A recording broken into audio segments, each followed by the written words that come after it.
আমাকে যদি গভর্নমেন্ট এখনো ডাকে কল করে উপরের লেভেল থেকে, আমি বলছি 5 বছর সময় নিব, খালি জাস্ট 5 বছর সময় নিব ইনশাল্লাহ। আমাকে 100 জনের প্যানেল দিয়ে দেন, পুরো শিক্ষা সিস্টেম চেঞ্জ করে দেওয়া যাবে ইনশাল্লাহ। আল্লাহ পাক আমাদেরকে বুদ্ধি প্রতিবন্ধী হিসেবে তৈরি করেন নাই। যারা আছে এদের মাথায় কি আছে, এরা কি পাস করে আসছে এটা আমরা খুব ভালো করে জানি, আমরা খুব ভালো করে জানি। কিন্তু আমরা অন্যকে আন্ডারএস্টিমেট করতে যাচ্ছি না, আমাদের নিজেদের উপর কনফিডেন্স আছে আমাদের। এটাকে চেঞ্জ করা খুবই সম্ভব, ভেরি মাচ পসিবল। এই ক্লাস 5 পর্যন্ত বাচ্চাদেরকে যদি আমরা এভাবে গড়ে তুলতে পারি, আস্তে আস্তে পর্যায়ক্রমে 8, 9, 10 এভাবে গিয়ে আমরা ইনশাল্লাহ মাস্টার্স পর্যন্ত যেতে পারবো ইনশাল্লাহ। আর যদি দেখা যায় না এই সিস্টেমে পারছি না, তাহলে কোনো সমস্যা নাই, আমরা এটার নাম মাদ্রাসা দিয়ে দিব, কোনো সমস্যা নাই। তোহা জিন্নুরাইন ইসলামিক স্কুলের দরকার নাই, আমার তোহা জিন্নুরাইন ইসলামিক মাদ্রাসা থাকলেও চলবে।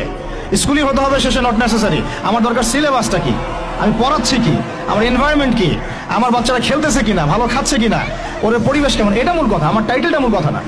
আর এই প্রজেক্টটা আমরা চাই সারা বাংলাদেশের 64টা জেলায় একটা করে বড় বড় ইউনিভার্সিটি হোক এবং 68,000 গ্রাম বাংলায় একটা করে মক্তব্য হোক।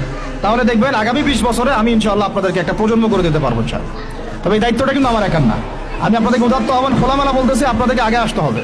জায়গা থাকলে জায়গা দেন, আপনাদের অর্থের কন্ট্রিবিউশন করতে পারেন সেটা করেন, যদি আপনি ব্যালেন্স দিতে পারেন সেটা করেন, ফাইন্যান্সে হেল্প করতে পারেন সেটা করেন। যদি আপনি এত কিছু না পারেন, আপনার কিছু একটা বিল্ডিং আছে, আল্লাহর জন্য দিয়ে দেন। এটা আপনি আমাদেরকে দিচ্ছেন না, আল্লাহর জন্য দিচ্ছেন। আপনি যদি এটাও না পারেন, অন্তত তাহাজ্জুদে আমাদের জন্য দোয়া করেন, অন্তত দোয়া করেন, অথবা বুদ্ধি দেন, পরামর্শ দেন, বা ধৈর্য ধরে সবর করে আমাদের সাথে থাকেন, থেকে 10টা বছর ওয়েট করেন, দেখেন কি হয়।